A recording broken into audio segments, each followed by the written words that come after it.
Another recent achievement was the 14th anniversary of humans living aboard the International Space Station.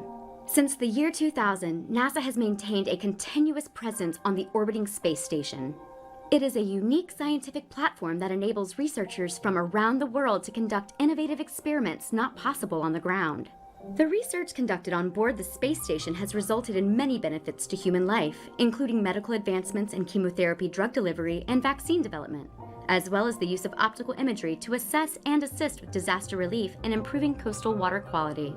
Astronauts aboard the ISS continue scientific research facilitating the journey to Mars, including exploring how crews can thrive on longer missions and testing new technologies. The most iconic images of space exploration include space-suited astronauts performing spacewalks, or in NASA speak, extravehicular activities. In 2015, NASA is recognizing 50 years of extravehicular activity, celebrating past accomplishments and exploration while looking toward the future. Hi everyone, and welcome to NASA's Marshall Space Flight Center in Huntsville, Alabama. My name is Sam, and I'm a Payload Communications Manager for the International Space Station. My job is to talk to our astronauts as they live and work in space. Today, I'm going to give you a super secret behind-the-scenes tour of our Payload Operation Integration Center, or POIC, which is our flight control room where we control most of the NASA science experiments on board the International Space Station.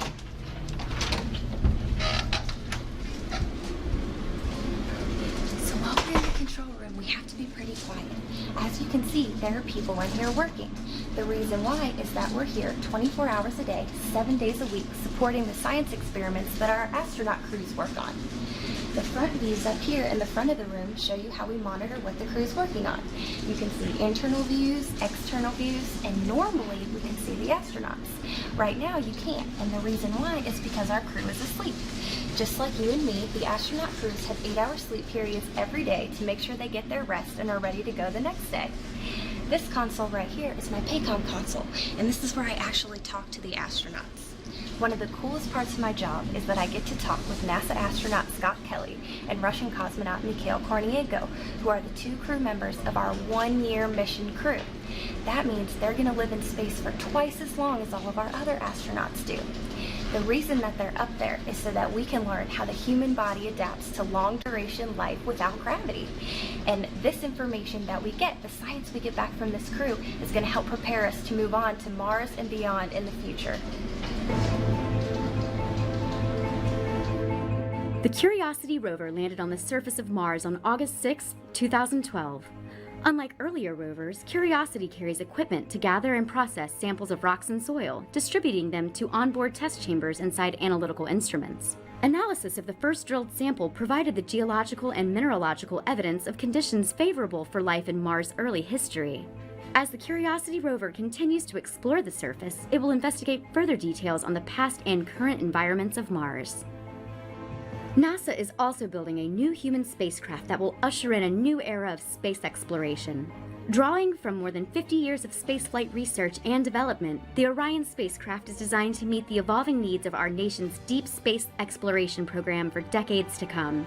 It will be the safest, most advanced spacecraft ever built, and it will be flexible and capable enough to take us to a variety of destinations, including Mars. In December 2014, Orion completed its first successful flight test, yielding millions of elements of data to provide unique insight into how to improve the spacecraft's design so that it can safely send astronauts to Mars and back. Hey everybody, my name is Matt Pruitt, and I'm a manufacturing engineer here at NASA's Marshall Space Flight Center. Today, we're going to take a look at a very important piece of hardware. You guys are probably familiar with the Orion spacecraft. The Orion spacecraft is what NASA is going to use to send men and women into outer space for exploration missions.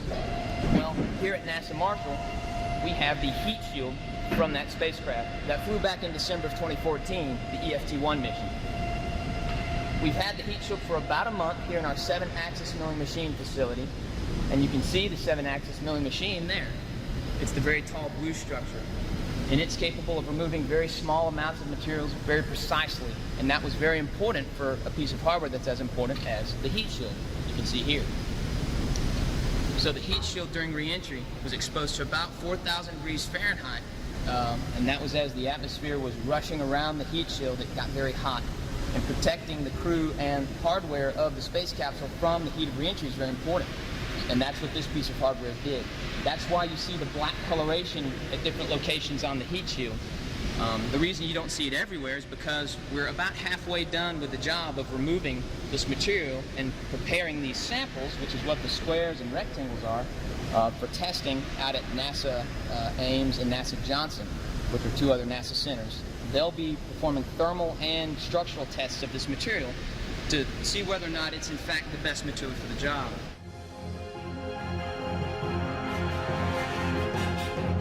Carrying the Orion capsule to space will be NASA's Space Launch System, or SLS, an advanced launch vehicle that will be the most powerful rocket in history.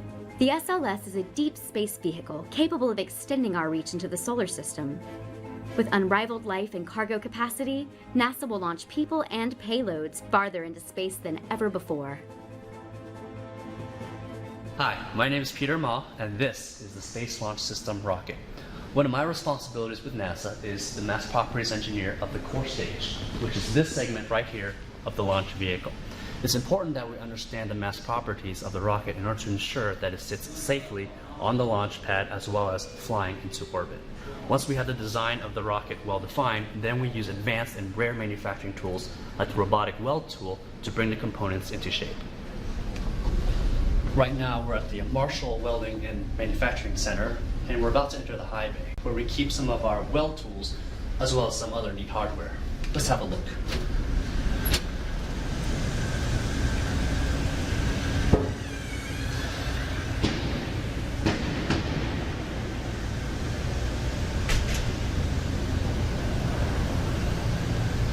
So what we have here is the robotic weld tool. One of the neat capabilities of this tool is its ability to mold and shape itself around the hardware that it is manufacturing for welding. This allows NASA to make schedule and cost savings prior to and during manufacturing flight hardware.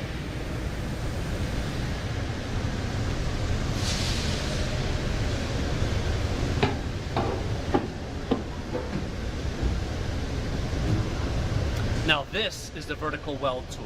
We bring barrel sections here where it is welded into a complete assembly. Unlike traditional heat welding that you may be familiar with, we use friction stir welding. Now the difference with friction stir welding is we use shear pressure and force to join the bonds together to create something that's much stronger and more reliable for space use. It's tools like these that are incredibly important in our construction of the SLS rocket as we pursue our journey to Mars. NASA's journey to Mars seeks to answer some of humanity's fundamental questions about life beyond Earth. Was Mars home to microbial life? Is it today? What can it teach us about life on Earth or life elsewhere in the cosmos? Could it be a safe home for humans one day? Right now, robotic scientific explorers are paving the way, and humans are preparing for the first human expedition to Mars. Robotic and human exploration of Mars will enable new scientific discoveries and create new frontiers in the exploration of our solar system.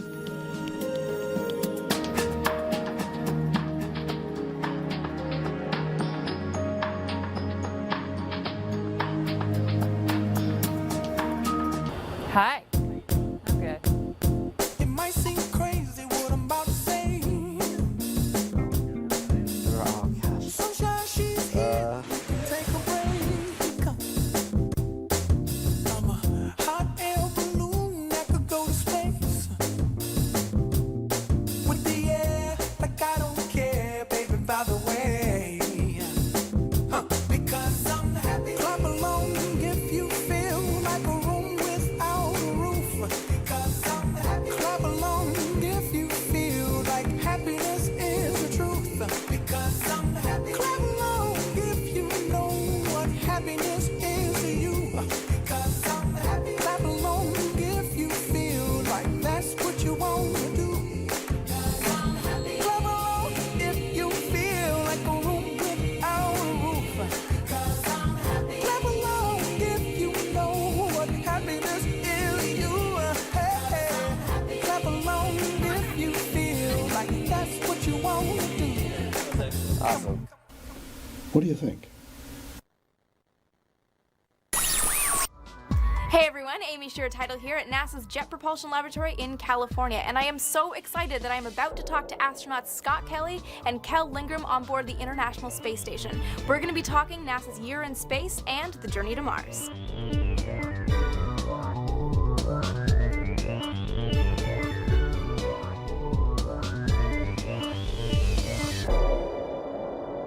How do you think your time on board the ISS is a good analog for the challenges of a mission to Mars?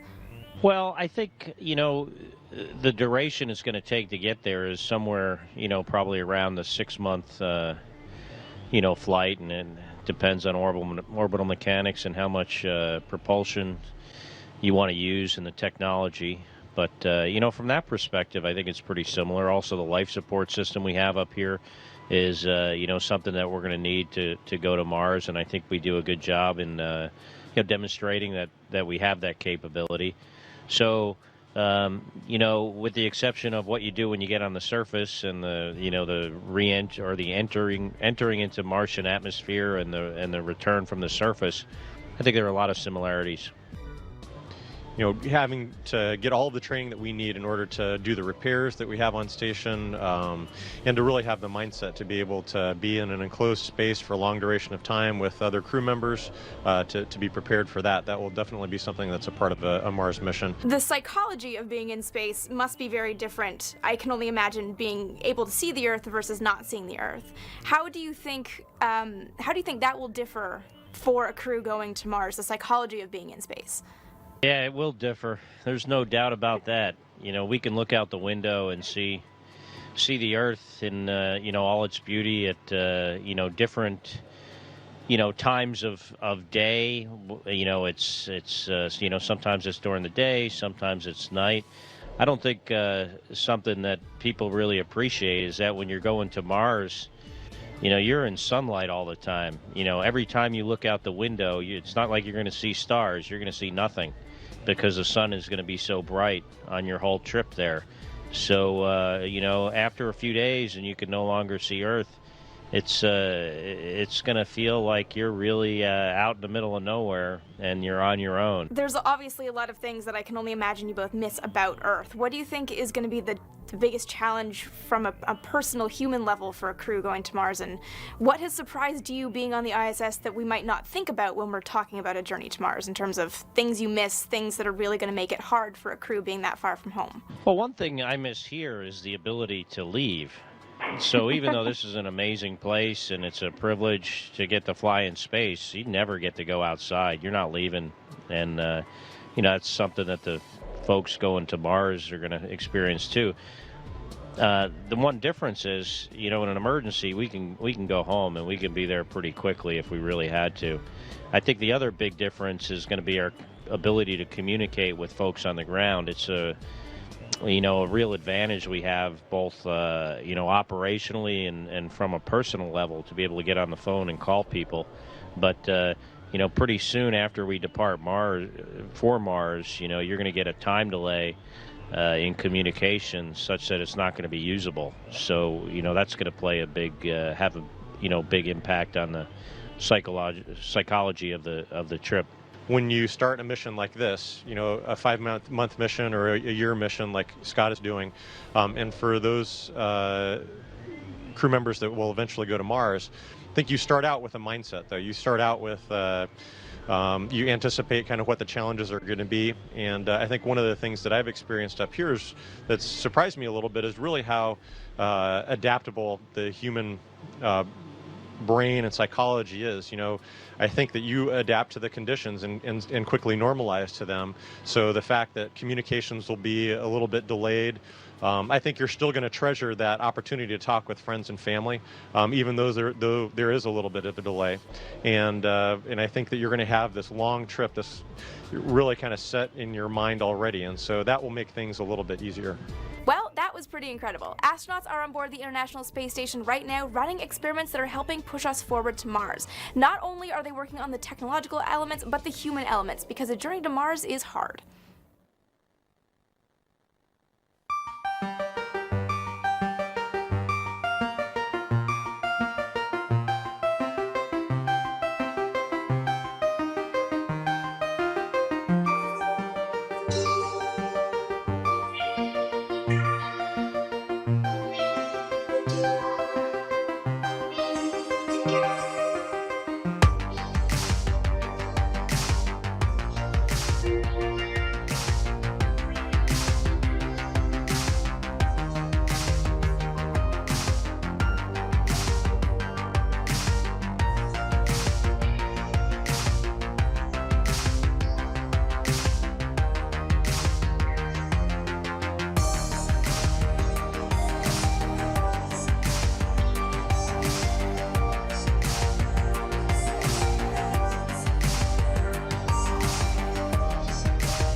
morning from Mission Control Houston, and welcome to our coverage today of the departure of the 5th HTV Japanese cargo vehicle here on NASA TV.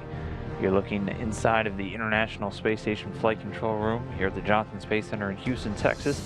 Teams monitoring the final stages, getting ready for the departure of this cargo craft. Inside the room, they are led by the same team that oversaw the arrival of HTV several weeks ago.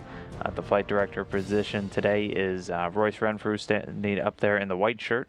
There at the blue shirt at the Capcom position, Japanese astronaut Koichi Wakata going to be serving as the voice communication link between the teams here on the ground and the crew overseeing this final operation. The primes today for the release of the Japanese HTV craft are Japanese astronaut Kamiya Yui, a flight engineer with Expedition 45. He is joined inside of the station's cupola at the robotics workstation by NASA astronaut Kjell Lindgren. The vehicle, which launched back on August 19th and arrived on August 24th, delivered almost 5 tons of supplies to the International Space Station, including water, spare parts, and a number of experiment devices and hardware, including one external payload, bringing up just over 9,500 pounds of cargo to the back when Expedition 44 was currently on board. But today, though, the vehicle already been unberthed from the Harmony module. That happening several hours earlier today. We have a quick video as that was unfolding. This is sped up. The vehicle unberthed from the Earth-facing port of the Harmony module, where it's been attached since late August. Unberthed and maneuvered by robotics controllers here on the ground, controlling the space station's robotic manipulator system, the Canadarm2, which is going to be releasing the HTV vehicle in just about 18 minutes from now. HTV 5, the 5th Japanese cargo flight to the International Space Station, the first one all the way back in September of 2009. This one again arrived back in August, and this unberthing happened earlier this morning at 6:12 a.m. Central Time, 7:12 a.m. Eastern. The vehicle at this point loaded up with trash and other excess parts, ready for disposal when HTV makes a fiery re-entry through the Earth's atmosphere. But the unberth coming successfully several hours away. Over the past couple of hours, the robotic arm has been maneuvered into its release attitude. And standing by at the robotics controls now, JAXA astronaut Kamiya Yui and NASA astronaut Kjell Lindgren. The sun just beginning to rise on the International Space Station as it crosses over the northern Pacific Ocean. Again, that release is scheduled to come at 10:20 a.m. Central Time this morning, so just about 16 minutes and change from now. After its release, the vehicle will activate its thrusters about 1 minute later and then begin to do a pair of departure burns, moving it away from the International Space Station. And then just a little bit after that will begin its first descent maneuver, another one coming about an hour after that release. And then all of that setting up for the eventual deorbit scheduled to take place tomorrow. 3 deorbit burns will take place starting at around 9 a.m. Tomorrow on Tuesday, with the final deorbit coming with the vehicle re-entering over the Pacific Ocean and burning up at around 3:30 p.m. Central Time on Tuesday. So all of that still ahead for the unmanned robotic craft, which delivered about 5 tons of supplies to the International Space Station, now packed with trash and other items marked for disposal, as HTV will be making that fiery re-entry, incinerating itself and its cargo while it passes through the Earth's atmosphere, again over the Pacific Ocean tomorrow. But for now, the vehicle in its release attitude, the station itself also in that release attitude. Royce Renfrew pulled the team just about 7 minutes ago, getting a final go, no-go from all of the teams, all the systems here in Mission Control Houston, and all of the partners and control centers around the globe. The HTV control team with the Japanese Space Agency out at in Tsukuba, Japan, overseeing all of the phases of this vehicle since its launch from the Tanegashima Space Center, again back on March 19th. A launch on the H-2B rocket ascended flawlessly and was into orbit and to the International Space Station after a quick 5-day rendezvous, showing up on August 24th. Since then, the crews on board have unloaded the nearly 5 tons of supplies, including one external payload, which is currently attached to the exposed facility on outside of the Japanese experiment module, known as CALET, the Calorimetric Electron Telescope. It's going to be searching for signs of dark matter and other high-energy particles, looking for things like the origin of cosmic rays, looking to tackle some of those big unknown questions out there still in astrophysics. Joins other payloads like the alpha magnetic spectrometer on board the space station, 2 technology demonstrations or technology projects, hoping to help us better understand our solar system and beyond. A number of technology demonstrations taking place on board the station, not only for things like that, but also demonstrating the technologies that are going to be necessary to take humans even further out into our solar system, testing a lot of that there in the space-based environment, being the International Space Station a great platform for doing that. And it's vehicles like HTV-5 that are able to continuously deliver those science payloads along with all of the necessary supplies, food, fuel, water, things of that nature to the expedition crews to continue supporting humans in low Earth orbit. If you're keeping track, this November is going to mark 15 years of continuous human presence aboard the International Space Station, a very big milestone and a very big moment in time for human spaceflight. For now, though, we are just about 12.5 minutes away from the release of HTV-5, again completing its several-week stay at the International Space Station.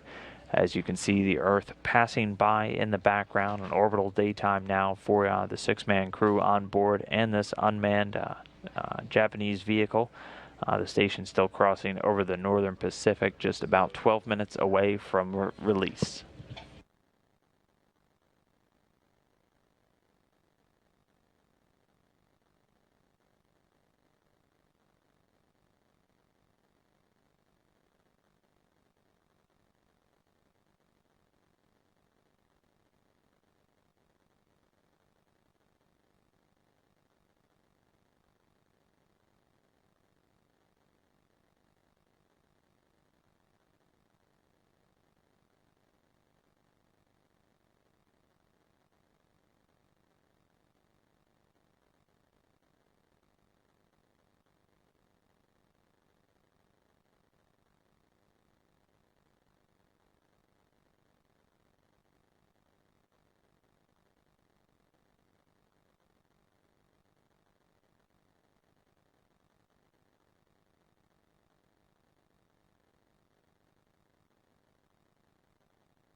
So just about 10.5 minutes away now from the planned release of HTV-5 from the International Space Station.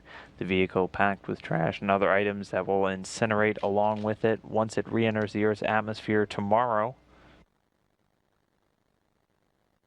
Japanese astronaut Kamiya Yui running point at the robotics control station inside of the International Space Station's cupola module, joined by NASA astronaut Kjell Lindgren. The pair were responsible for grappling the vehicle once it arrived back on August 24th, and are now going to ultimately be the ones to say farewell and send it on its way today, just about 9 minutes 50 seconds away from the planned release time.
We're under 9 minutes away from the planned release of HTV-5, targeted to come at 10:20 a.m. Central Time this morning, 11:20 a.m. Eastern.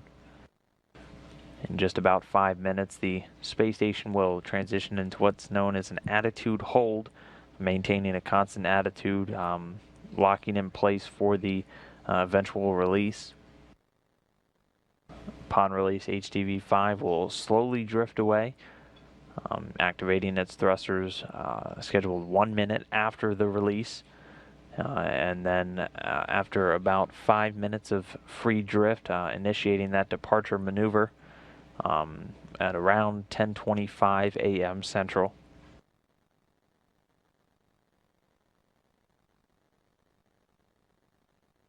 HTV will execute 2 departure maneuvers within about 10 minutes of each other, moving it well away from the International Space Station and setting it up to basically just begin descending towards its re-entry through the Earth's atmosphere. Again, the final deorbit burns will come tomorrow on Tuesday, September 29th, the first one right around 9 a.m. Central Time. The vehicle itself eventually targeted to descend and burn up in the Earth's atmosphere at around 3:30 p.m. Central tomorrow.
So just crossed the 5-minute mark now, away from the planned release of HTV-5.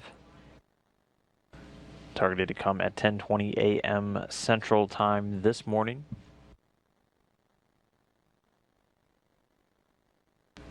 And the vehicle delivered almost 5 tons of supplies to the International Space Station. Definitely one of the larger vehicles in the fleet currently carrying cargo up to the orbiting laboratory.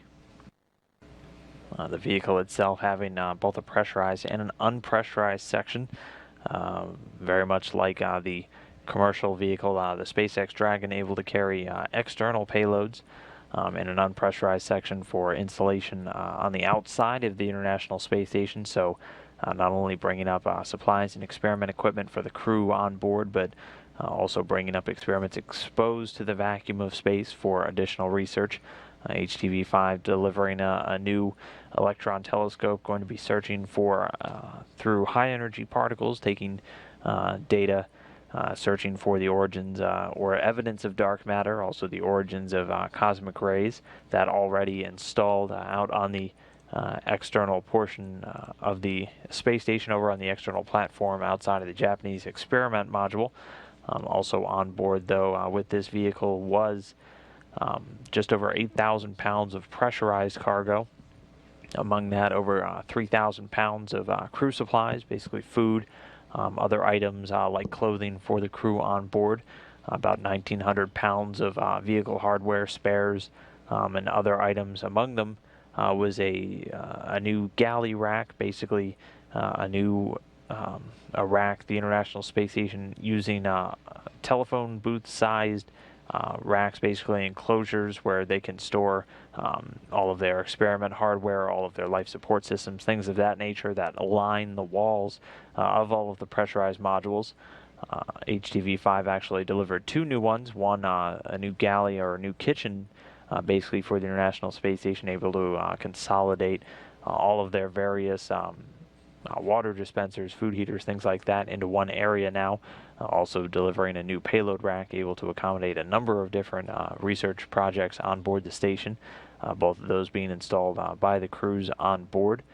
HTV-5 also delivering over 2,700 pounds of what we call utilization, basically hardware and samples for ongoing experiments with the station. As many as 250, usually over that, experiments running for every 6-month mission that is typical for these astronauts on board. Over 1,700 investigations completed so far in the space station's lifetime. Over 80 countries around the globe contributing to these experiments. So HTV-5 delivering a lot of work for the Expedition 44 and 45 currently on board crews and getting ready to say farewell today, though. We are 1 minute 45 seconds away from that planned release.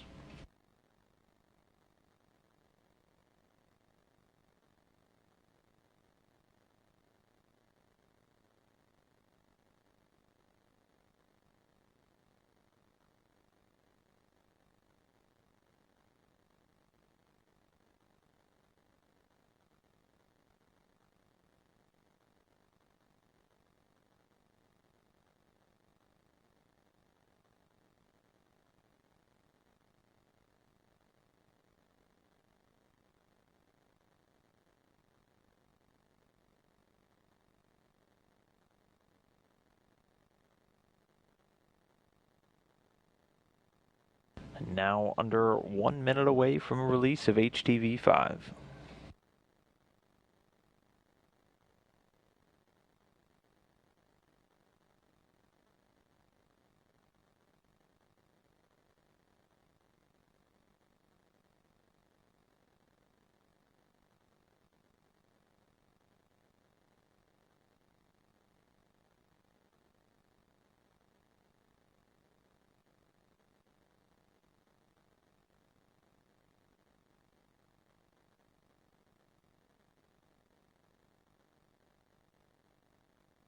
And now under 20 seconds away from the open of the window for the release.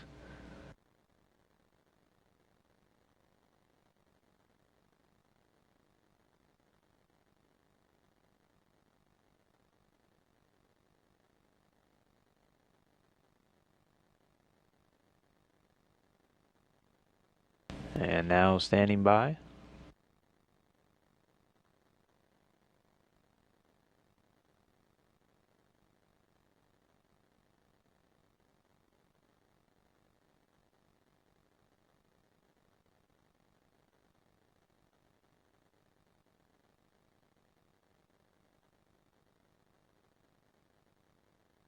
This is a view right down the business end of the space station's robotic arm. You can see still attached to HTV-5, standing by for that release. The window now open.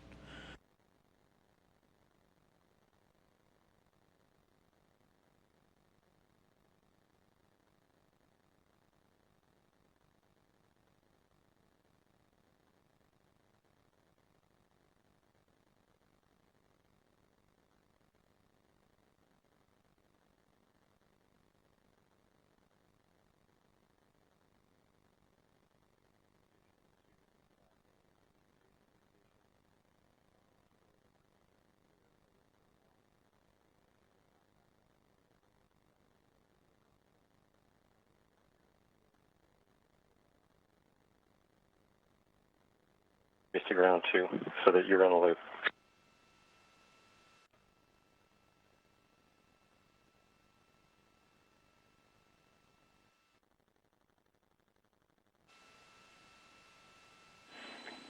Shall we copy that? At this time, we would like you to down on further actions. And we see you.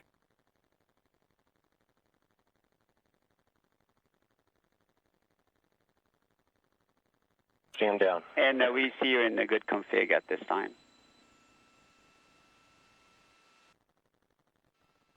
And I concur. We have a capture blue. We see that.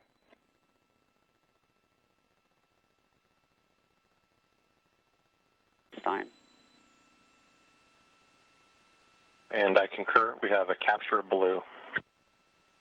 We see that.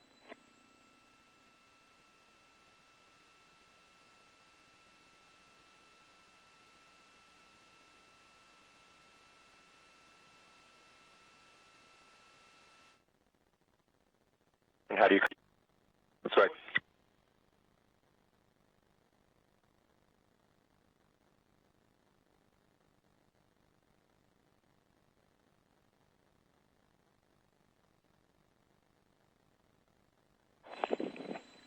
Station Houston on 2 for Chell. At this time, we would like you to move the hot backup switch to backup in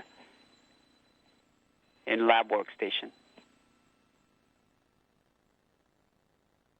Okay, this is Kimia. Hot backup work, lab workstation to backup.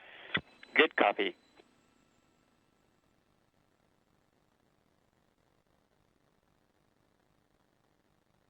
Yes, and backup complete right now. RWS status in lab backup. We copy that, Kimia. Thank you.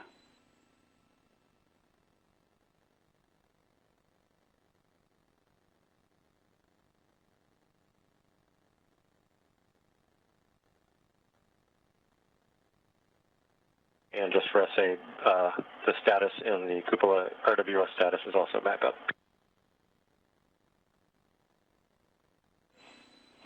We copy the Chell. That's expected.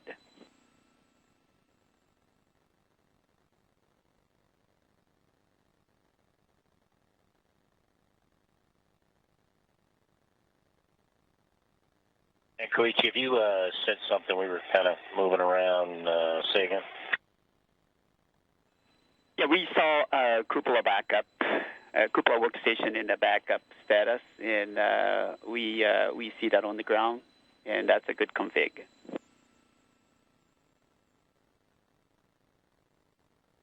Okay.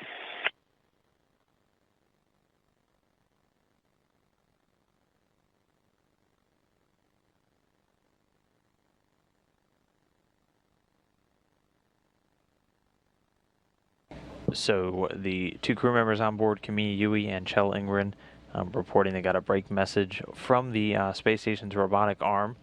So the team's down here on the ground working through some quick troubleshooting steps, getting them back into a good configuration for the release of HTV-5.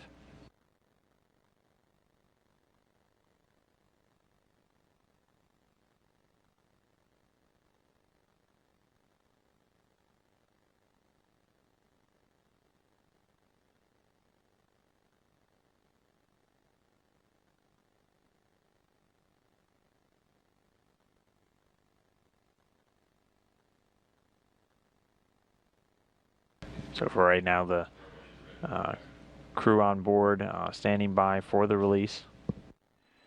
This team's here continue a couple of quick troubleshooting steps, again just getting them back into a good configuration. This time we will like you to move the cupola RWS back to active.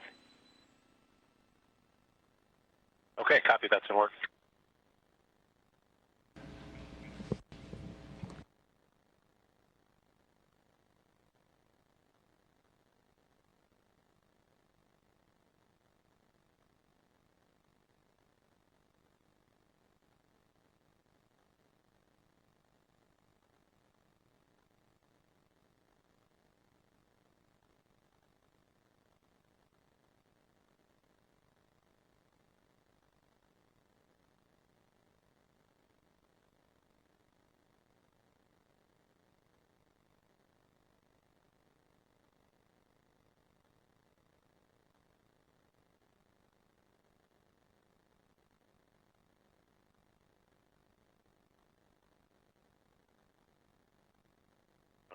2 cupola RWS is active. We see that, Chell. Thank you.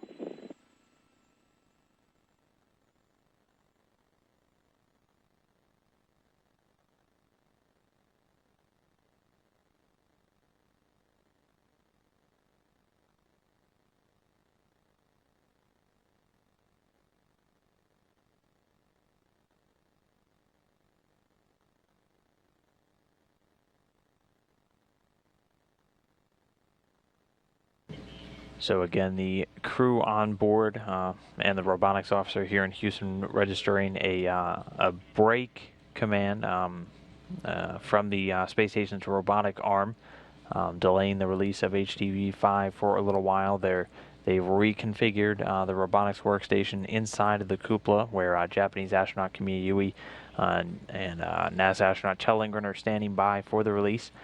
For now, they're working any additional troubleshooting steps. The lighting window for this release still open for another 33 minutes, so there will be ample time for this HTV, this unmanned cargo craft, to be released. But for now, just making sure the attitudes and everything else are checked out correctly before proceeding with the release of the vehicle, as they continue to just work through a couple of steps. But for now, obviously, the release delayed a little bit. But we're going to continue to follow along and give you the updates as they come, and obviously monitor for the ultimate release of this vehicle. NASA TV will be switching its coverage at the bottom of the hour to a special Mars announcement coming out of NASA headquarters. That switch coming at 10:30 a.m. Central Time, 11:30 a.m. Eastern. Our coverage here of HTV release will continue on the NASA Media channel. So for those following along, if you switch on the public channel, if you switch over to the media channel, you'll be able to continue following with today's release activity.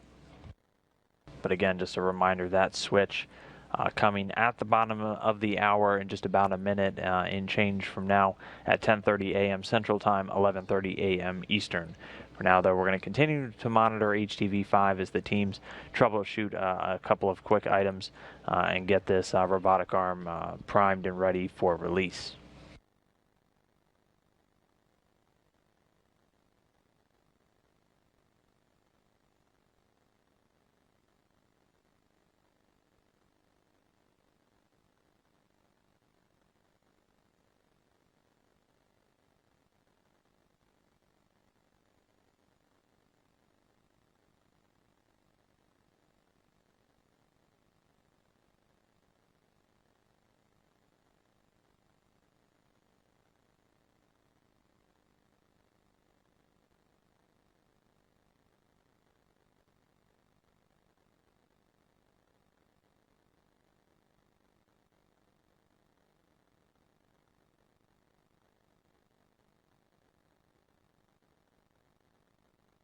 I'm Ian Ziering, and you're watching NASA Television.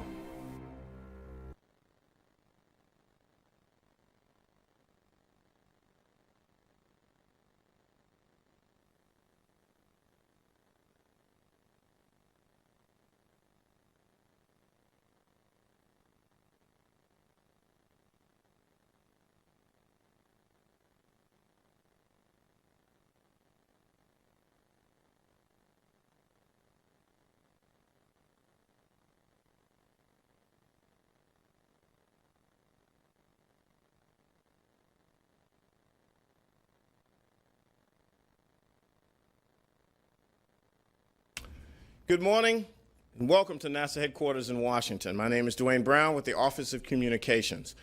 Ladies and gentlemen, the journey to Mars just got a whole lot more fascinating. This morning, scientists will provide further details on the answer to a long-held mystery of the red planet and provide their thoughts and theories on the possibilities of what this could mean for life beyond Earth. We'll have short briefings and presentations by participants. Then we'll open it up for questions starting here in Washington, our phone lines, and social media. The information you will hear today and any other updates are available online at www.nasa/Mars Also, nasa.gov, Journey to Mars. And of course, follow the conversation, and the conversation is phenomenal all over the world of what is happening and what will be talked about today. Social media, YouTube, Twitter, Facebook, and send in your questions to #AskNASA. We've got a lot to cover, so let me introduce you to today's participants. First up, John Grunsfeld, 5-time space-flown astronaut and associate administrator or head of the NASA Science Mission Directorate here at NASA headquarters. Jim Green, Director of Planetary Science, NASA headquarters. Michael Meyer, Lead Scientist for the Mars Exploration Program, NASA headquarters. And ladies and gentlemen, joining us via phone from France, individuals attending the European Planetary Science Conference. Alfred McEwen, Principal Investigator for the High Resolution Imaging Science Experiment, or HiRISE, from the University of Arizona in Tucson. And Luigi Oja of the Georgia Institute of Technology in Atlanta. And joining us from the West Coast, from NASA's Ames Research Center, is Mary Beth Wilhelm. Hold on to your seats and your hats, and I'll turn it over to John. Good morning, everyone, and thank you very much for coming. This is a very exciting discussion that we're going to have today. Science at NASA is all about innovating, exploring, discovering, and inspiring. And we have some very innovative instruments orbiting Mars, on the surface of Mars, state-of-the-art technology. And we're starting to put together a much more interesting picture of what Mars is like. I grew up during the era when Viking had landed on Mars and revealed a desert-like planet, apparently dead, and not as interesting as we see it really is. Our instruments today are showing us a much more dynamic and complex planet, and one that is exciting for a number of reasons which I'll describe. And when we explore, we make discoveries, and that's really the human element. Discovery is why we do science. We're trying to answer fundamental questions about our universe, about our home planet, about our solar system. Questions like, where did we come from? Where are we going? And are we alone? And usually when I say where are we going, I'm thinking in the cosmic sense. What's the future evolution of the universe? Or what's the future evolution of life here on planet Earth? But in this case, and one of the reasons I'm wearing my astronaut jacket, is because we are going to Mars. Our journey to Mars is a science-led expedition right now, but soon I hope we'll be sending humans to the red planet to explore, and science will lead the way. And today's announcement of a really fascinating result about current water on Mars is one of the reasons why I feel it's even more imperative that we send astrobiologists and planetary scientists to Mars to explore the question of, is there current life on Mars? It's one of the things that I find most fascinating and excites me about coming to work every day. The way that we do that is to use our analytical instruments. And so these are somewhat complex measurements. And it is because we're trying to observe from orbit or observe from one spot on Mars that this is so difficult. But the more we observe Mars, the more information we're getting that it really is a fascinating planet. From the Curiosity rover, we now know that Mars once was a planet very much like Earth, with warm, salty seas, with freshwater lakes, probably snow-capped peaks and clouds and a water cycle, just like we're studying here on Earth with our Earth science satellites, the water cycle here on Earth. But something has happened to Mars. It lost its water. But we still have, in the atmosphere and on the surface, for the most part, but we still have this question of, did life arise on Mars once, and can we find out? And we have lots of intriguing clues about that story. Still, that begs the question about if life started on Mars some 3.5 billion years ago, did any survive? Is there any life on Mars today? And that's a fascinating question, one that's going to take some time to answer, but technologically, we can answer. And we can answer it by sending rovers, and we can answer it by sending people. And I look forward to that day on our journey to Mars. The discovery we're going to talk about today really is most exciting because it suggests that it would be possible for there to be life today on Mars. And with that, I'm going to turn it over to Jim Green to describe a little more detail and background. Thank you very much, John. You know, we're making enormous progress with our current orbiters and rovers, as John mentioned. And this is really to look at Mars because it is the planet that's most like the Earth. It is, of course, as we've talked about, the destination for human exploration going beyond Earth. If we go back perhaps 3 billion years and take a look at Mars, Mars was a very different planet. It had an extensive atmosphere. And in fact, it had what we believe was a huge ocean, perhaps as large as 2/3 of the northern hemisphere. And that ocean may have been as much as a mile deep. So Mars indeed 3 billion years ago had extensive water resources. But something happened. Mars suffered a major climate change and lost its surface water. Today, we're revolutionizing our understanding of this planet. Our rovers are finding that there's a lot more humidity in the air than we ever imagined. As we ingest the soils, they're moist, they're hydrated, full of water. These discoveries are very important, but they were only part of the hydrological cycle on Mars that we're just now beginning to understand. What we're going to announce today is that Mars is not the dry, arid planet that we thought of in the past. Today we're going to announce that under certain circumstances, liquid water has been found on Mars. Now, to give more of a background on those results, let me turn it over to Mike Meyer. Michael? Thank you, Jim. For the first time, we have orbital evidence of the agent that has enabled water to flow on the surface of today's Mars. For years, we've had orbital spacecraft imaging valleys, streaks, gullies. All of them looked like water was an agent, it had something to do with forming them, but we didn't have any proof. And it was not until about 4 years ago that looking at we found the active process on Mars today that showed that water was a likely culprit. These are called recurring slope lineae, RSL, for the rest of the press conference to save everybody the trouble of saying recurring slope lineae. These are dark streaks that form in late spring, grow through the summer, and then disappear by fall. However, for 4 years, the scientific community has been unable to explain the waxing and waning of these dark streaks on the surface. During this time, additional observations have helped us determine that a broader distribution of RSL than we expected. We're also finding that they are in expanded latitudes. These observations have narrowed the constraints for how RSL might form, but there have been no evidence for water until now. It is through the multiple spacecraft and the multiple years of observations that we've been able to make this discovery of water on today's Mars. And for further details, I'll turn it over to Dwayne, who will pass it on to our scientists.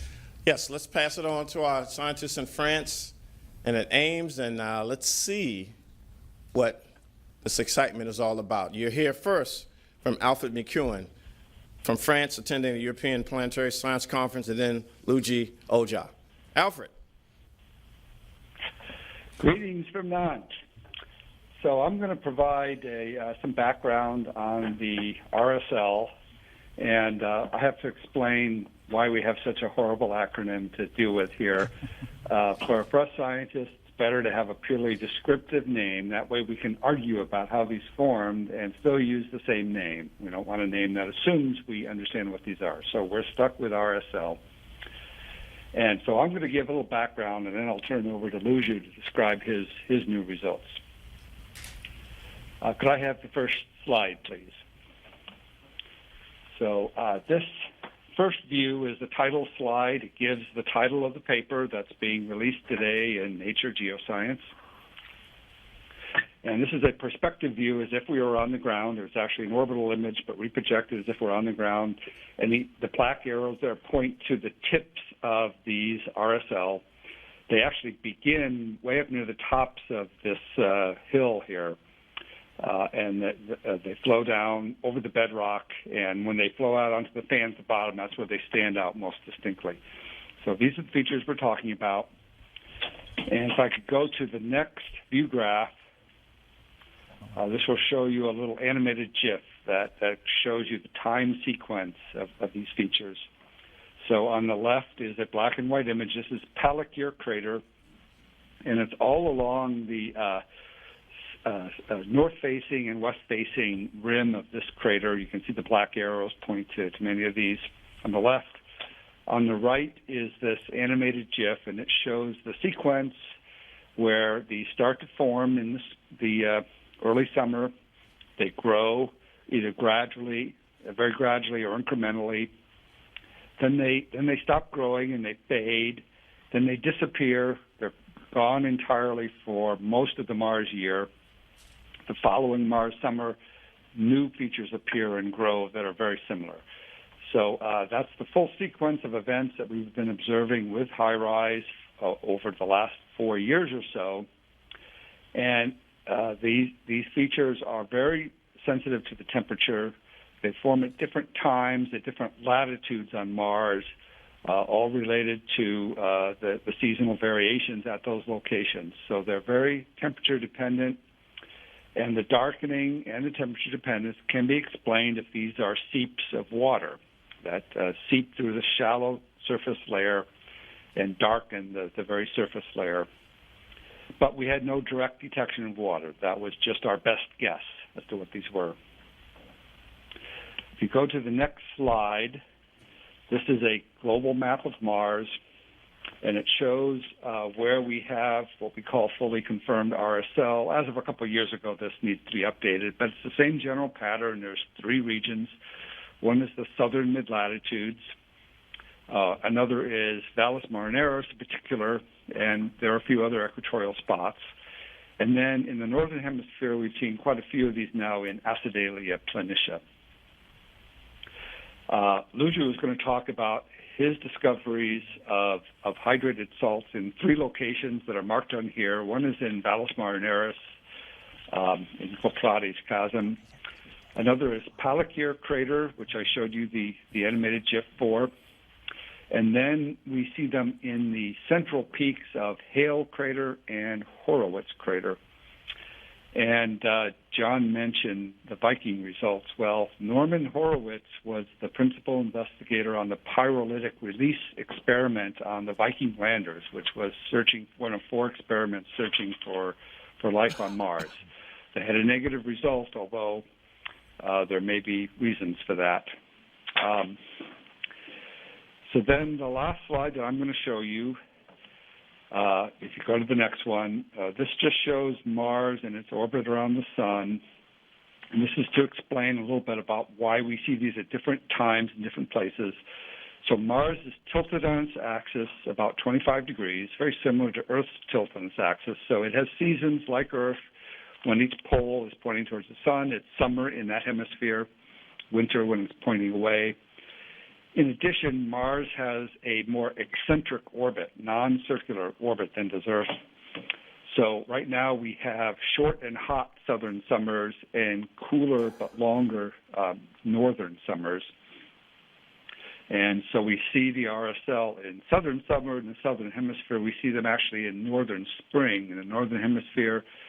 And in the equator, we see them year-round, but they follow the sun. The slope a particular slope is active in the season when that slope is getting the most sun, depending on how it's oriented. All right. With that, I will turn it over to Luju to explain the new results. Thank you, Alfred. Good day, everyone. It is truly an honor to be addressing this crowd about our results and discovery. As Alfred mentioned, we have been investigating these narrow streaks on Mars ever since their discovery, mainly to elucidate their formation mechanism. We know from prior investigation that these features form on Mars when the temperature condition is ideal for liquid water to exist on the surface. However, as I also mentioned, a key evidence was missing until now, and that was their chemical identity.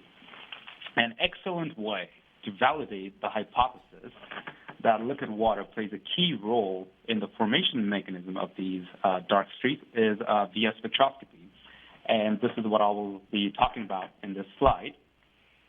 So if you see in the slide, there's an orbiter shooting rays down, and that's basically what spectroscopy is. An excellent example to illustrate the theory behind spectroscopy is, for example, the reason why leaves look green.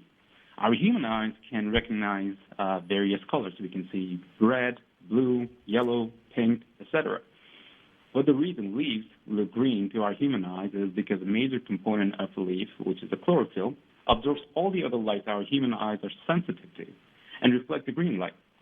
In the same way, we can view the surface of Mars in different color, which is what you see in this illustration, both in visible and infrared light, and see how light is absorbed by various minerals on the surface.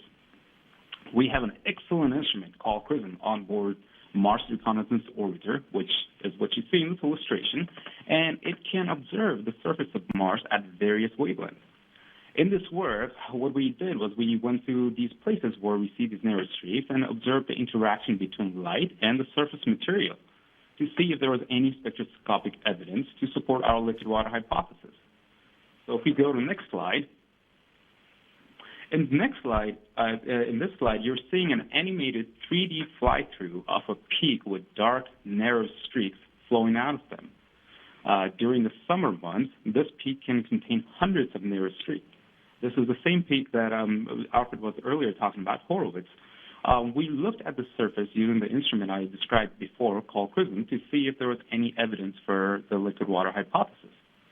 So if we go to the next slide, I can show you some of the results. Here you can see two squiggly black lines, which are our observation from the exact place where we saw the narrow streaks in the previous animation. These squiggly lines, they're called spectra, and you can observe few big dips in them. If you read the x-axis, you can see that there's a big dip around 1.9 microns, which means at that particular wavelength, light is being absorbed by whatever is present on the surface. Additionally, you see the same thing at about 2.14 micron, another deep, which means light is also being absorbed at this wavelength. And there are a few other smaller absorption features we see on the spectra. Now we can go here on Earth, we can go to our laboratory and find out which minerals can absorb light at these specific wavelengths. And I present that result in the colored squiggly lines, and I label it laboratory observations. We found that our observation on Mars is well matched by a salt composed of chlorine and oxygen called perchlorates, and especially when they are hydrated. And that is really the key here, the hydration. The fact these salts are hydrated when we observe them means that there's presence of molecular water in their crystal structure. The spacecraft MRO that I was talking before observes the surface of Mars every day at roughly 3 p.m., which is the driest time of the day. So most of the liquid water would have been completely evaporated. However, the molecular water trapped inside the salt structure would be a bit more stable, and that is exactly what we observe here. This means that the source of hydration or the source of molecular water in the crystal structure of the salt itself is either due to these features called RSL or some other processes that created these streaks. Regardless, the presence of hydrated salts in these slopes means that these features are forming due to contemporary liquid water. We see similar spectroscopic signature in few other places around Mars. If we go to the next slide, this is Polytear Crater.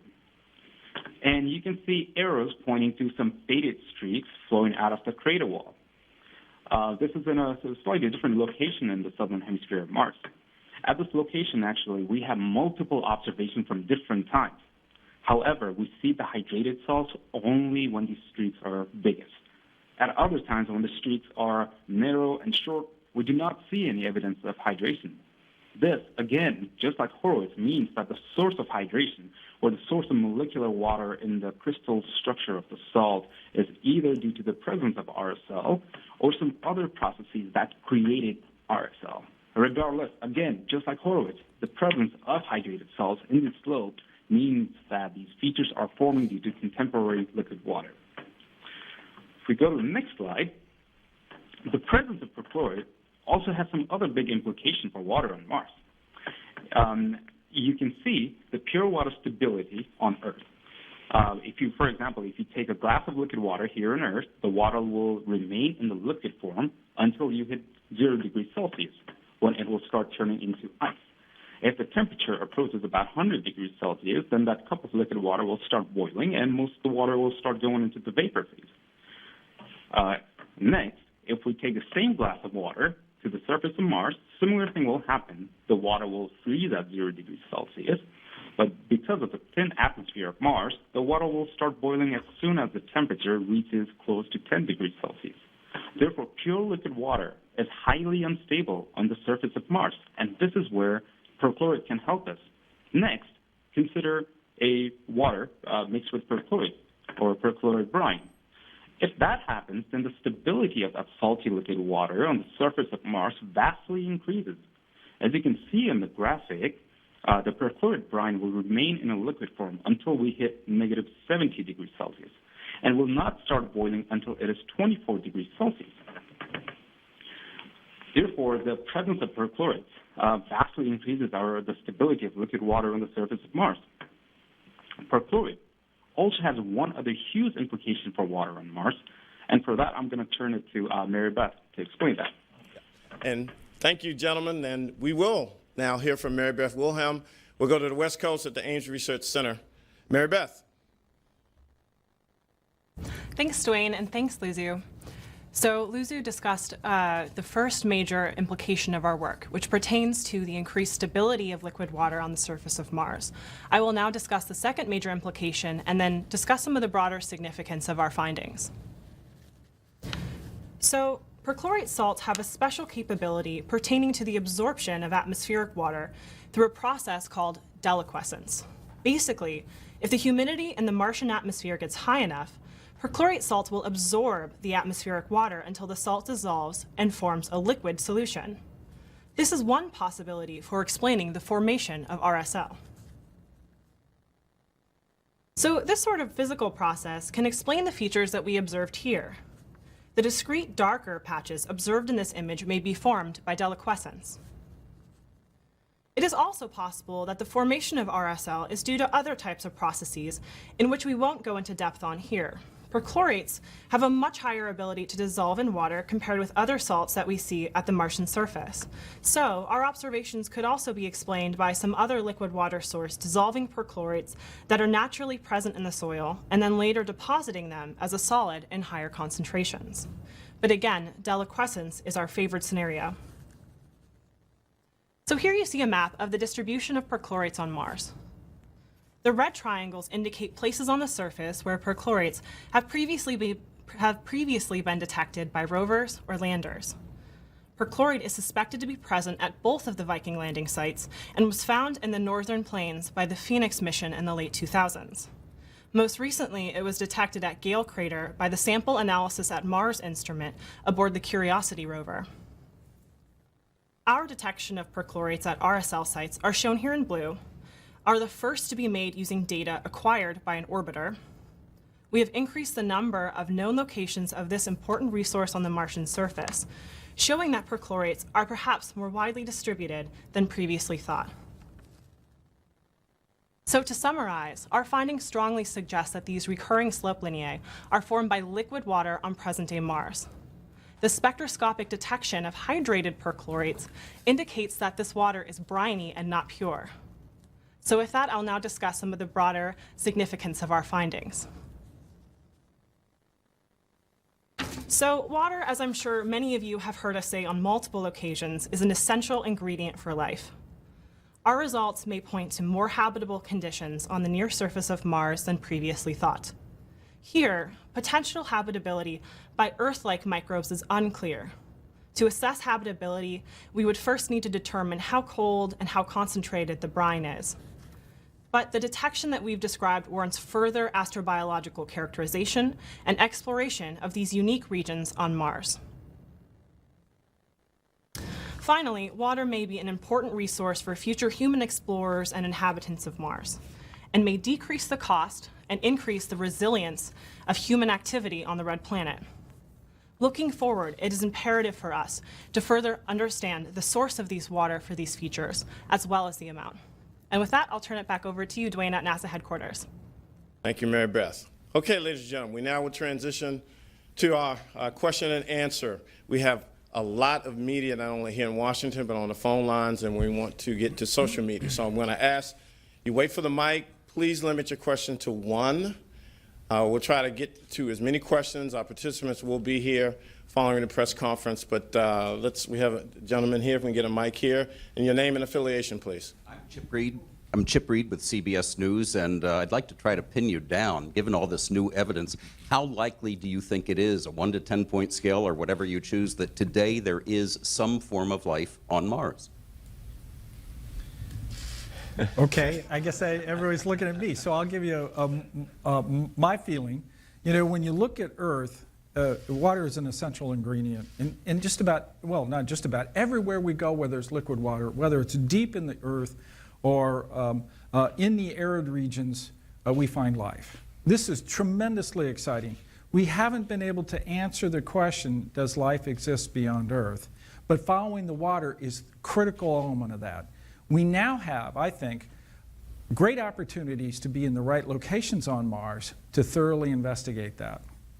And I think the reoccurring slope lineae with the actual water on the surface allows us, with surface mobility that we have in our assets now and in the future, to be able to go over to thoroughly investigate that and indeed look for life and then make that positive identification.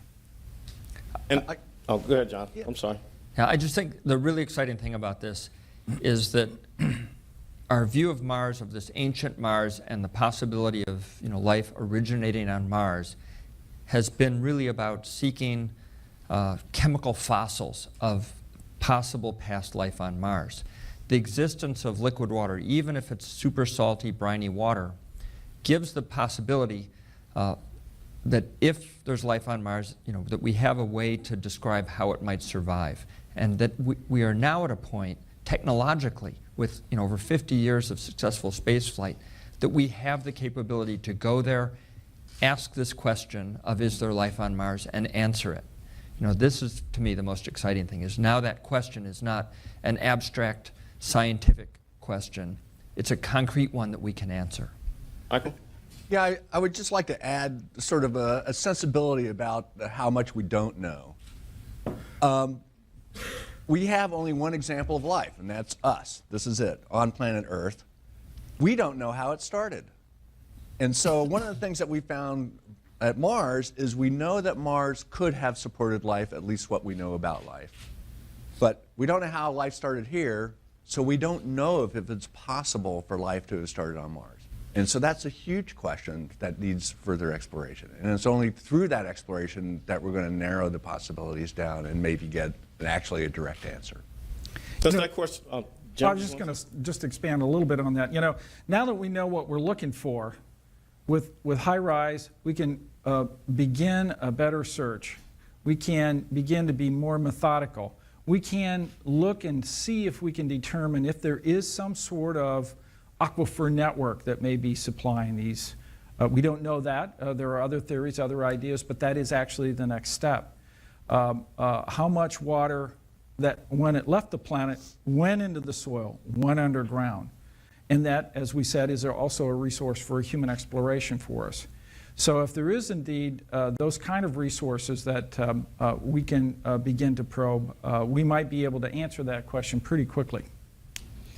So that question probably knocks out half of the questions we're going to get today. Let me see if our scientists in France or Mary Beth, if you all want to chime in on that question. We'll start with France. Alfred Alugi? Well, I would just say that I think the possibility of life in the interior of Mars has always been very high. There's certainly water somewhere in the crust of Mars. And Mars has received meteorites from Earth. It's been contaminated by Earth, rocks, and we know that microbes can survive that trip. So it's very likely, I think, that there's life somewhere in the crust of Mars, microbes.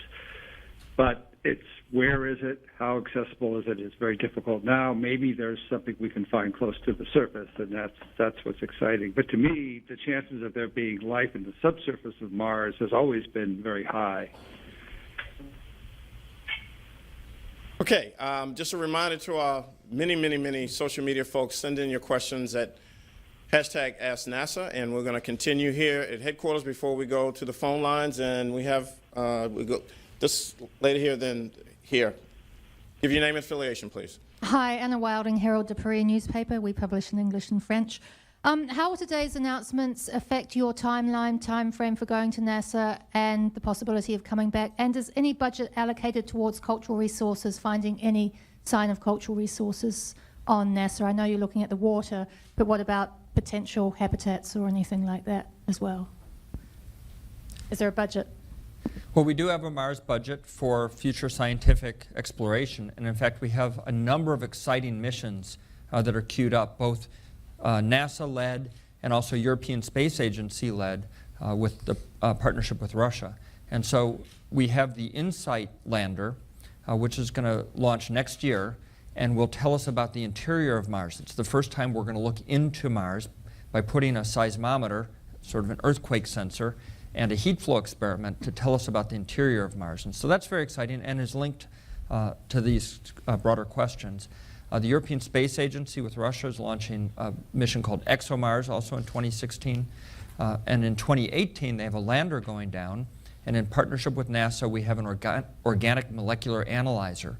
And they're going to have a deep drill that's going to drill under the surface, bring up materials, and analyze it to see if there's organic matter. Organic meaning related to carbon compounds, but specifically ones that might have been created by life. So that's very exciting. And then in 2020 is our next big NASA rover, following on Curiosity, that will actually collect samples so that eventually we can bring them back to Earth, put them in our best analytical instruments, and see if we see any signs of ancient or conditions that would tell us that there's life on Mars. That's just the beginning. That's just in the next 5 years. You know, beyond that, we have lots of plans as part of our journey to Mars that include developing the Space Launch System, a big rocket that will better in the future be able to get payloads to Mars and perhaps a round-trip mission.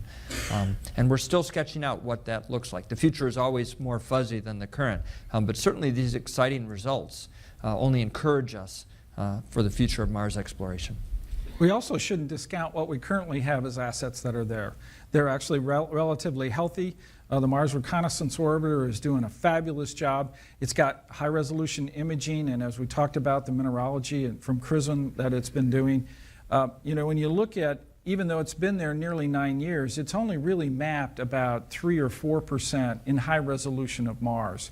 There's so much more that we need to do to really look and understand this kind of network all over the place. And with that, it'll enable us then to narrow down on some better places or more accessible places where we can get access to these kind of regions to really thoroughly examine. Curiosity is also in a nice location. It's in Mount Sharp. It's doing great. There's potentially some dark streaks that are on Mount Sharp. We don't know much about those. We don't know if they're reoccurring slope lineae. There's a possibility that more observations will eliminate those or give us more data that could tell us that they also could be RSLs that we might be able to visit. So there's some really exciting things just coming up, even with our current assets. One more question, and then we go to the phone line. Sir? David Curley from ABC News. John, let's talk about astronauts. This really is a breakthrough for human travel to Mars. You could now purify the water, create oxygen. This makes it much easier, doesn't it? Well, I think all of the scientific discoveries that we're making on the surface of Mars, at Curiosity at Gale Crater, these observations from Mars Reconnaissance Orbiter are giving us a much better view that Mars has resources that are useful to future travelers. When you have water, you know, what's water? Hydrogen and oxygen. That's what we make rocket fuel out of. Perchlorates. The space shuttle, the solid rocket boosters are aluminum perchlorate. In principle, you could make solid rocket fuel. And as we've talked about, perchlorates are ubiquitous around Mars. But the water really is crucial because we need water to drink, oxygen to breathe. We have carbon dioxide, also oxygen. So there are plenty of resources on Mars, even nitrogen in the atmosphere, which we don't usually think about because for us it's relatively inert. But it's crucial for life, both if life exists on Mars, but also, once we get there, we're going to need nitrogen for a variety of purposes. So I think, Mars is looking more and more that, it's a potential habitat for extant life on Mars that could be, as you heard, from transfer from Earth one way or the other. Some people say we're Martians. It could go either way. But the exciting thing is that I think we will send humans in the near future to Mars. There'll be scientists looking for signs of life and also to be able to live on the surface, and the resources are there. I think it's important to realize that NASA's approach to exploration is not Star Trek. It's not go where no man has gone before, as they say. It's really a very methodical approach for which we learn everything about the environment that we're going to subject humans to that we possibly can. And that's why our rigorous scientific program is really the pioneers that are making steady discoveries. And I anticipate continuing to do that for many, many years before humans even get into the vicinity of Mars.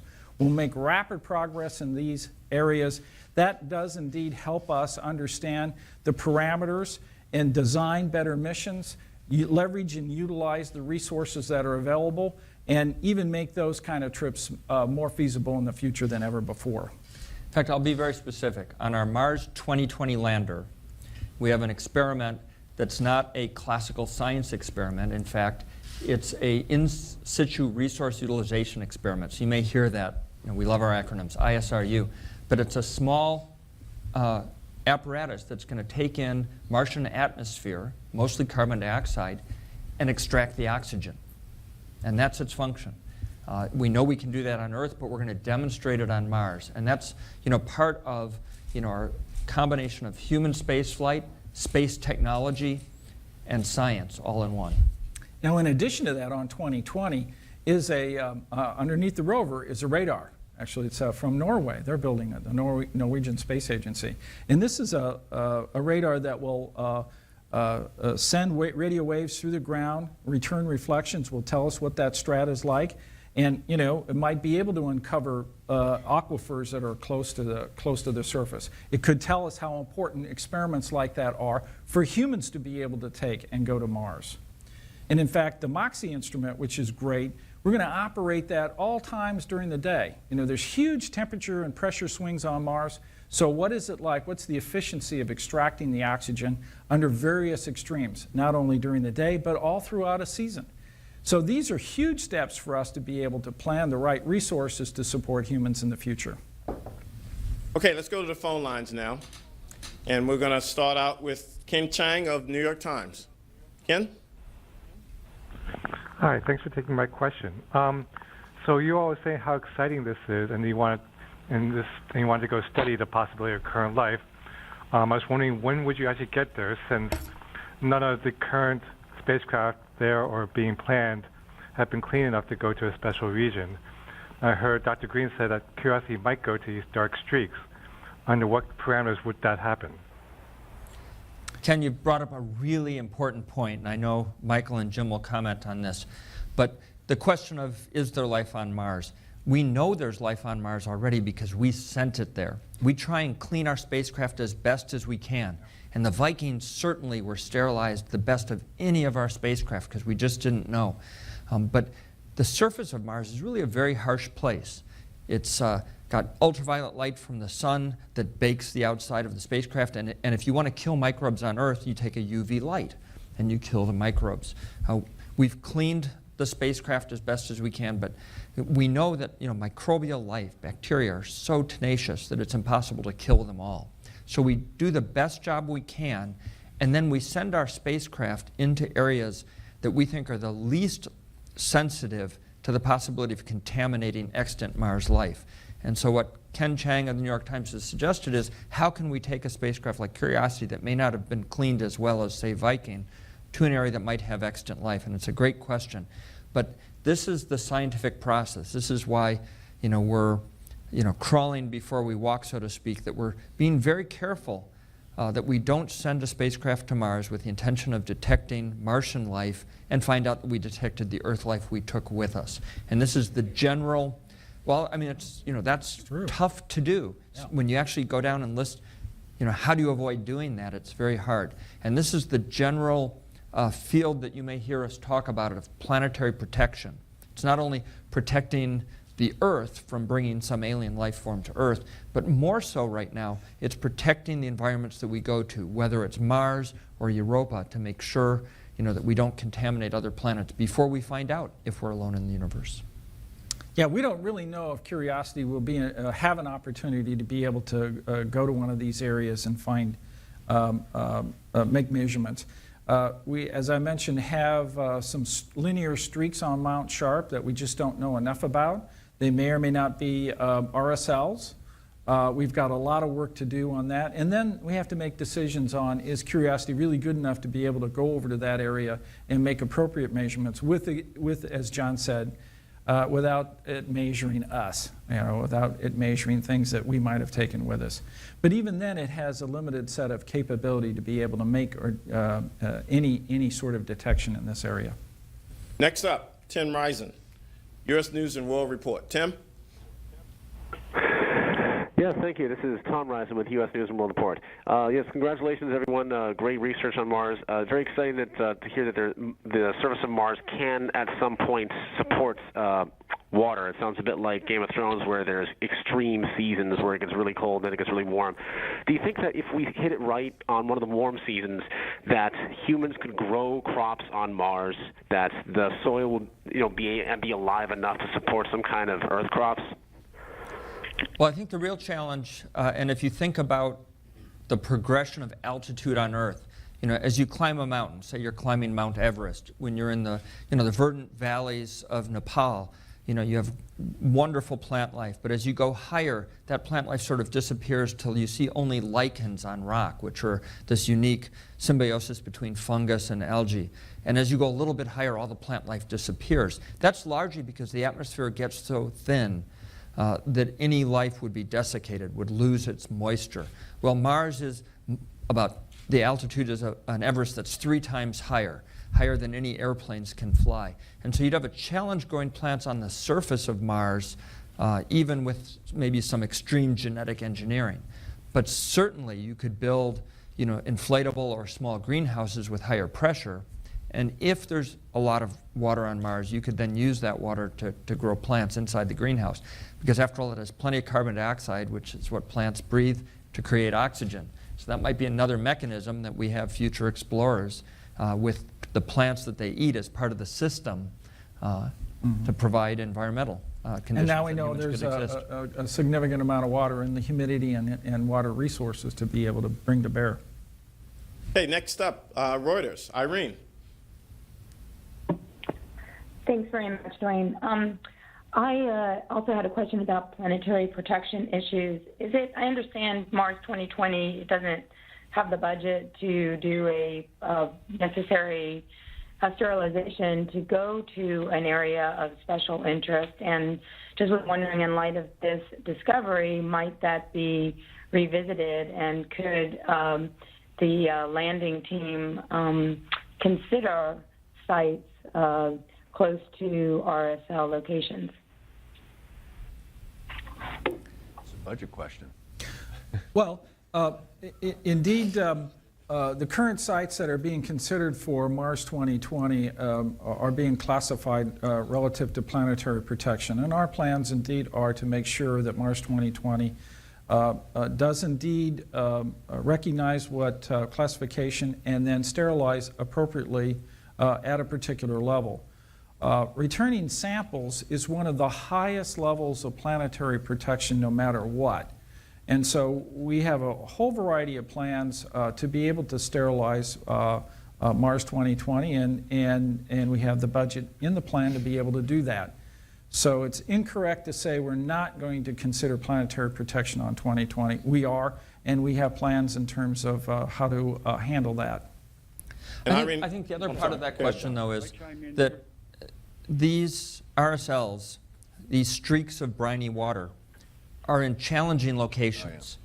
So to design a rover, and the 2020 rover is the same design as the Curiosity rover. Curiosity has gone up some pretty steep slopes, but some of these briny features are on very steep slopes in tough terrain that would be trivial for an astronaut in a spacesuit to go up and investigate, but very hard for a rover. So we're a little ways off. So I think that the investigation of these with proper planetary protection lays in the domain of future robotic spacecraft that are designed specifically to go there and that are designed in a way that they can be appropriately sterilized. And I think the exciting thing about this announcement is it's the confirmation of what we suspected, that this is due to some kind of water feature that I think will really drive the ingenuity of our engineers and scientists to come up with a viable experiment, and hopefully that we can do in the 2020s, that would go and investigate these areas and perhaps even return samples from these areas someday. Okay, Irene, we're going to get your planetary protection question another time. We'll have to do a lot of follow-ups. I believe folks in France want to respond to the question, and please identify yourself. Hi, this is Alfred. I was going to say exactly what John just said, that these RSL are on steep slope. That's the RSL that we know about. There may be water from deliquescence on flat areas as well that we just don't know about. And the problem is that we observe with MRO at 3 p.m., the driest time of day. So with a morning orbiter, maybe we would see, and high-resolution observations, maybe we could find this in other locations that are more accessible. But right now, these are only known to exist on these very steep, rocky slopes, places we can't land directly. We could land close to them and observe them from a distance, so it'd be remote sensing from the ground, and that would be valuable, especially to watch these things throughout the day, which we can't do from orbit. Okay. I would also just say that if I were a microbe on Mars, I would probably not live near one of these RSLs. I would want to live probably further north or south, higher latitudes, under the surface, quite far under the surface, and where there's more of a freshwater glacier. We only suspect those places exist, and we have some scientific evidence that they do. And that's the subject of future exploration, when we can find subsurface ice that's a few meters or deeper below the surface, and that's freshwater. And I think that's going to be a very exciting area of exploration in the future. All right, we're running short on time, but we're going to take one more call from the phone, social media, and then come back here. Keith Cowing on the phone. Question for Michael. Hear me? Yes. Can you hear me? Yes, I can. A question for Michael Meyer. This is sort of the perennial question I have, that you guys always say you want to look for life on Mars, but you don't know what Mars life looks like, and since you don't know what it looks like, you don't know how to look for it. That said, this discovery is just a series of papers that have finally come to a conclusion about the water and the perchlorates. A, are there analogs on Earth that you are very specifically looking at that mirror aspects of what you found on Mars? And B, as you prepare to send people there and maybe more robots, have you ever given thought to building a large refrigerator and trying to simulate the geology by dumping stuff in there and seeing how it reacts and then inoculating it with known life forms? So, number one, we are actually looking for life on Mars. We're taking a very measured approach to it because in many ways we don't know what exactly to look for. So we're looking for things that frame it and give us a context to make us understand whether or not life was even possible, and then what may be sort of a biochemical discontinuity that would be a clue that life was there. And included in that search is, in fact, the idea that we're going to cache samples in 2020. This has been a long-standing scientific opinion from the Natural Research Council, et cetera, is that the only way we'll ever be able to tell whether or not there's life on Mars is, in fact, to be able to bring a sample back to look at it thoroughly to understand what is there and what the possibilities are. Yes, there are some Earth analogs, and then, in fact, they see streaks forming that look similar in places like Antarctica. The difficulty is that something that looks the same doesn't mean it is the same, so we don't know if it's the same mechanism, but at least we have something that visually looks similar, and that's being studied. The idea of throwing stuff in the freezer and seeing if it grows, I think the food industry does that all the time. And that's one of the things that helps set what the temperature of your freezer is, which is, you know, around -20, because you don't get things growing in them. I think the other point to make is that the scientific process and how we decide what missions to send that are our large strategic missions, like Mars Science Laboratory Curiosity, like Mars 2020, is based on a rather large scientific community that's heavily influenced by scientific discovery. That's the scientific process. And in just about 5 years, we're going to start up the next major review of planetary science. And I can anticipate that with the results from sample analysis at Mars, the SAM instrument that shows, you know, perchlorates at Gale Crater, that shows organic materials that had a transient methane signal that we still don't know what it's from these results on RSLs and all the rest, I can't imagine that it won't be a high priority for the scientific community to send something that has the right planetary protection to go to these areas and may have a life detection capability to see if there's life there that's similar to Earth. And that may, you know, that's always risky, because what if you don't see it? That doesn't rule out life. It just means it's not just like us. And from an evolution standpoint, you wouldn't expect that. So let me close this out. Oh, no, we still have to. Yeah, not yet. Okay. We got a few more minutes, but then we'll let you close it out. Let's go to social media. Emily, I know we've got a lot of questions, but let's take 2 quick ones, and then I'm going to give Associated Press on the phone, Marcia Dunn, 1 question, then we come back, and then I'll turn it over to the boss. Emily, what we got? Sure. Yeah. This first question is from Melissa on Twitter, and she said, "So you found water. What are the next steps? What do you plan to do with this information?" Drink it.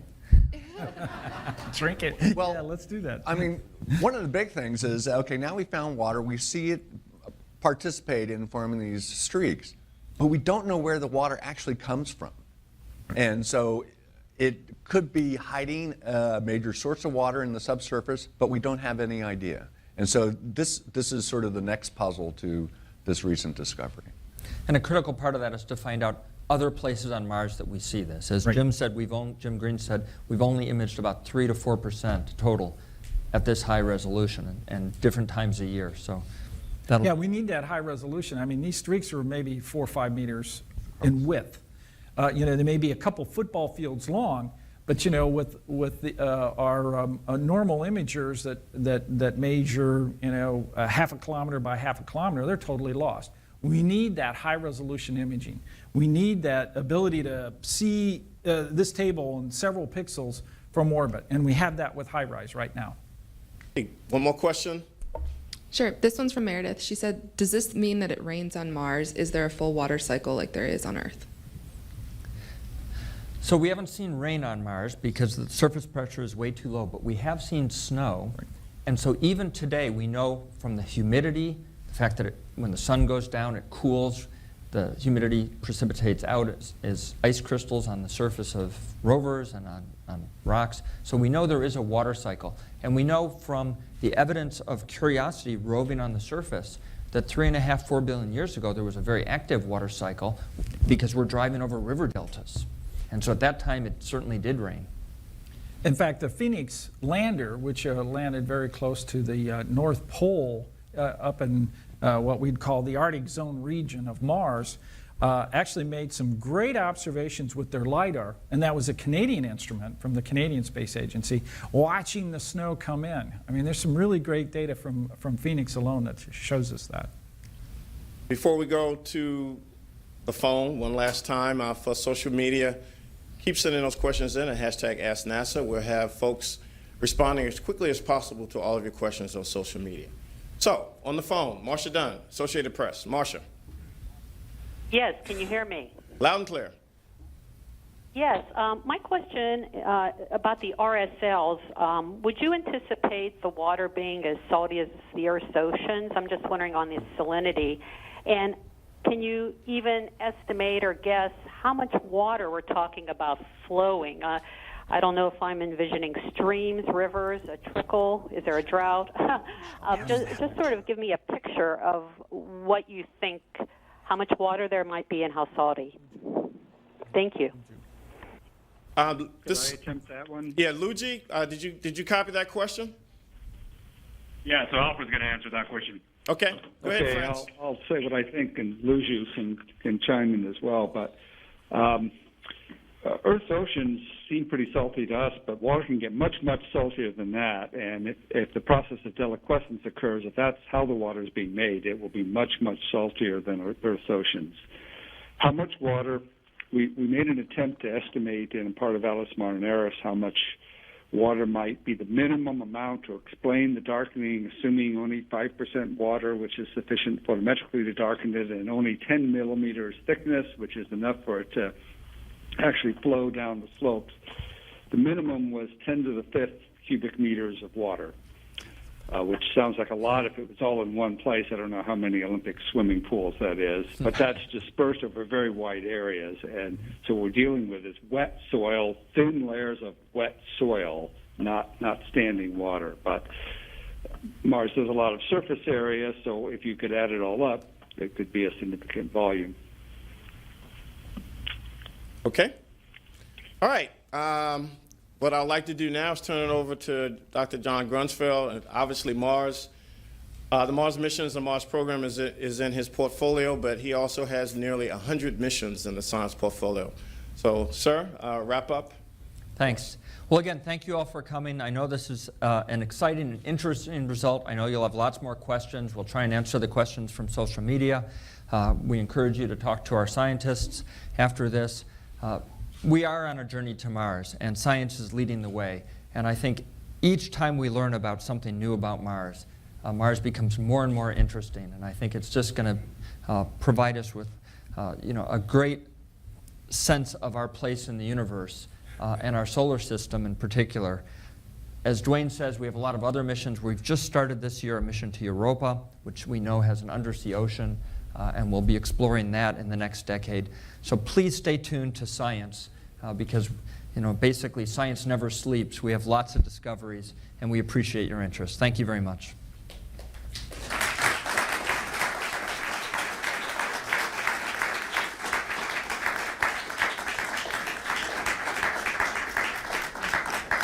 So with that, thanks for joining us from Washington, D.C. Again, go to nasa.gov/Mars, nasa.gov/Journey to Mars.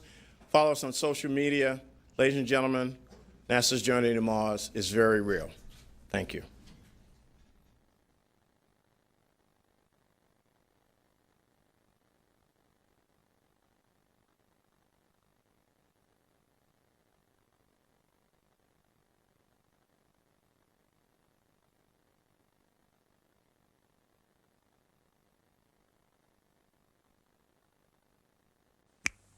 Hi folks, this is Brian May and this is NASA TV, taking us out into the solar system and beyond. Rock on. Guaranteed to blow your mind.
Good morning from Mission Control Houston again, and welcome to round 2 of our coverage today of the release of HTV-5 from the International Space Station.